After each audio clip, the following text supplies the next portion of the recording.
各位粉絲們，你哋好啊！歡迎大家再次收睇朱醒生活百科，我係你哋嘅快閃主持人。嗱，今日嚟到傍晚嘅時段咧，咁豬柳蛋咧同阿 Yan 店長就想介紹一隻咧 Issey Miyake 呢隻咧係飛行錶嚟嘅。點解咧？咁其實唔可以話完全係飛行錶嚟嘅，因為呢隻錶咧係有少少咧真係咧撞花咗個邊，咁但係咧呢個所謂嘅花痕咧係非常之少啊，少到咧真係咧唔驟眼一睇咧都睇唔到咁，試下拉近少個鏡頭俾大家睇下。咁嗰個粉絲們咧就話咧呢一度啊，我試下令到盡量令到俾大家睇，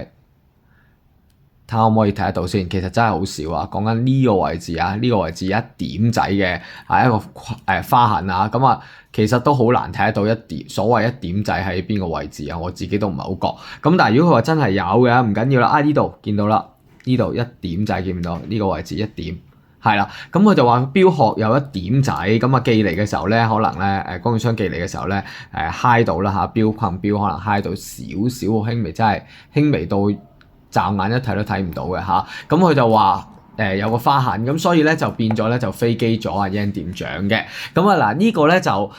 有翻個，所以咧俾翻一個超級優惠啊！本身已經好抵玩㗎，呢隻錶咧其實咧喺有個錶迷就話咧喺呢個荃灣見到係3000零蚊嘅定價㗎，折咗都要2000幾蚊嘅。咁呢隻係 Issey Miyake 三宅一生 12嘅365系列。咁呢個豬柳蛋咧就介紹呢隻日本製造，由日本嘅深澤設計大師咧設計一個簡約主題，咁啊叫內12邊形嘅風格嘅邊框。咁呢個內12邊形咧其實咧就係咧用上咗呢個12條邊線所組成啦嚇。咁呢條12條邊線所組成咧，其實12邊框嘅 Issey Miyake 咧豬柳蛋同 Yan 店長之前都介紹過，亦都有標迷訂購過㗎啦。咁呢個12邊形咧就唔需要用時標刻度啊，因為喺個邊角上面咧就代表咗時標刻度。咁啊最極具簡約分明嘅，用上咗稜角分明嘅標盤，再加上咗咧指針咧係上面寫住咗 Issey Miyake，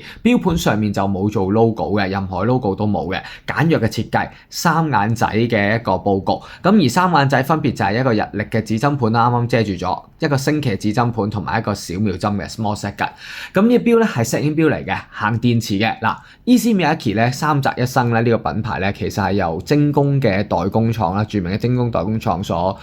一個製造嘅。咁12365咧就增加咗，比起12嘅系列咧就增加咗一個星期指針盤啦，同埋一個日曆指針盤同埋一個小秒針嘅設計。咁啊盡量咧保留到最簡約嘅風格嚇，咁喺個錶盤上面咧就用上咗12邊形。喺個製造嘅過程裏面咧，由呢個設計師咧演繹咧就係咧最大困難咧就係因為要做條防水膠邊啊，做咗12邊形，越多角咧就越難咧做到一個防水啊。咁呢個錶咧亦都係配合咗呢個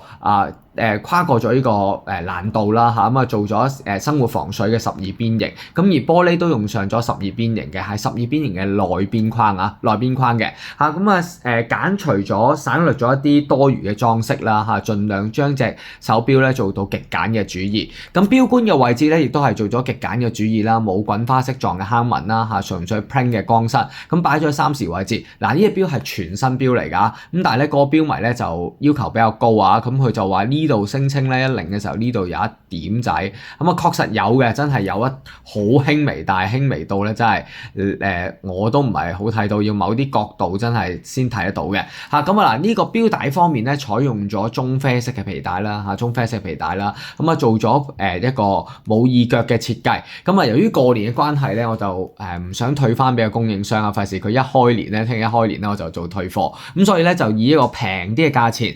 唔賺錢成本價錢咧賣俾大家啦。咁睇下邊個錶迷咧想執佢翻屋企啦因為攞到個超筍價真係咁呢個咧就全日本製造啦行電池嘅。咁佢嘅時間標準唔差的咧因為佢用 VD76嘅機芯，呢個 VD76咧係一個 Caliber 嘅呢個精工嘅自家機芯嚟嘅。咁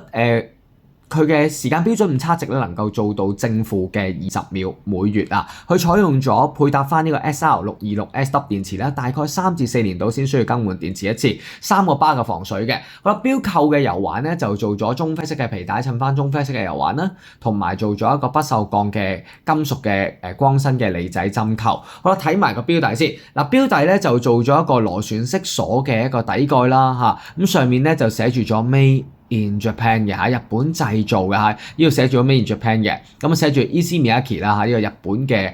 潮流品牌啊，三宅一生，跟住寫住咗 VD76嘅機芯，亦都寫住咗咧呢個 Seiko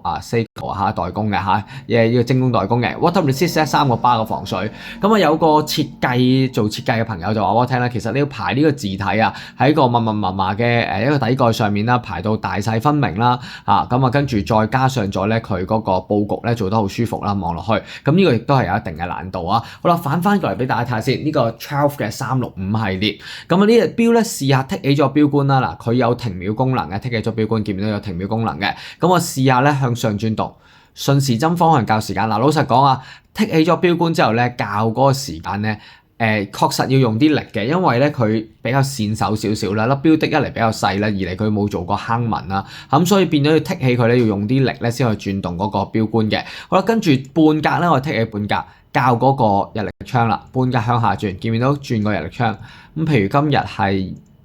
20啦、21啦、22、23。係啦，咁呢個23號，咁啊星期幾啦？今日星期一啦嚇，呢個人日啊嚇，初七人日，咁啊人人開心嘅日子啊。咁啊校完晒之後咧，撳翻入去一個拉推錶冠嘅。嗱呢隻係12嘅12邊形，咁其實3隻眼仔嘅佈局咧就好似個頭像啦嚇，跟住2隻眼仔一個嘴咁啊，幾得意嘅設計。咁啊嗱呢個三宅一生嘅品牌咧，其實本身已經係一個日本嘅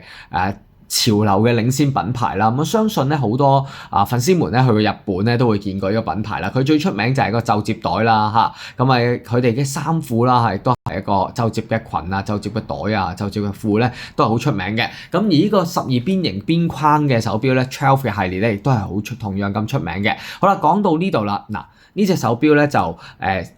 講緊係有個超筍價啦，之前咧就賣478蚊嘅，我哋折咗之後，咁因為佢3000幾蚊嘅定價啦，其實478蚊已經係超筍價嚟㗎。咁但係由於呢度有一點仔啦嚇，即係好輕微，見唔到呢個位置啊有一點仔嚇，咁啊所以咧就俾個超級優惠價，如果唔介意嘅錶迷，嗱得1001隻嘅啫，408蚊係啦，一口價。408蚊，408嚇，408嚇，咁啊嗱，已經有現貨喺手啦，唔使等噶啦，因為呢隻寄到嚟啦嚇，今日個錶迷嚟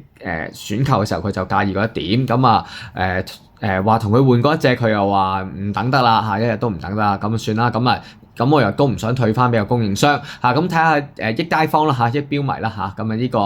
益我哋嘅朱義盛生活百貨裏面嘅粉絲們，咁記得大家俾個 like 讚下我哋啊，咁啊嗱408蚊，咁有翻個 tag 啦嚇，有翻個 tag 嘅，有翻個吊牌啦嚇，寫住 Issey Miyake 嘅，咁亦都係有翻個說明書啦嚇 manual 啦嚇，呢個說明書，咁亦都係嗱呢個咧就係我哋嘅 number 7 watch 錶盒啦，跟 number 7 watch 錶盒啊，好啦，咁啊嗱408蚊係日本製造嘅，真係抵玩過隻 Casio 啊，咁如果中意咁得意嘅設計啦，喺個12365嘅系列咧，咁啊盡快揾我哋嘅 Yen 店長落單啦。嗱，直徑方面咧，度下先，38.6 m 嘅錶徑啦，你當39 m 錶徑啦。厚度方面咧，講緊係呢個10.8 mm 厚度嚇，甩條甩咧比較短身啊，因為佢冇個腳仔嘅，咁都係38嘅。嗱呢個錶咧講緊係50個 gram 嘅啫，50個 gram 嘅，好輕身嘅啫嚇，咁啊38點幾 m 38點幾 m 嘅錶徑啦，39 m 左右啦。好啦，咁我擺個2蚊銀同大家比對下 size 啦嚇，咁啊大家可以知道個 size 大概係幾多啦。擺個2蚊銀完全未 cover 到塊玻璃嘅嚇，咁都幾開闊㗎。雖然38 m 嘅錶徑，因為白色錶盤啦，簡約設計啦，個面最開寬啦嚇，個邊框亦都係極窄啦，咁所以咧望落個感覺咧就會比較大隻一啲嘅，比正常嘅手錶。好啦，咁啊中意嘅你盡快揾Yen店長啦，喺標題嗰度有佢 WhatsApp 電話嘅 WhatsApp 俾你得，打俾你都得嚇。好啦，咁希望你中意我哋嘅快閃推介啦，408蚊咋，而家係408啦，超級筍啊，得一隻嘅咋。不過講清楚啊，呢度有輕微嘅一點仔啊，真係我試下再拉近少個鏡頭俾大家睇下，真係唔係好覺。老實講真係我自己接受到啦嚇，咁啊但係個標迷就接受唔到，係啦，咁佢就咁啊唔緊要啦，咁啊睇下邊個標迷想要啦。好啦，希望你中意我哋嘅推介，我哋下集見啦，拜拜。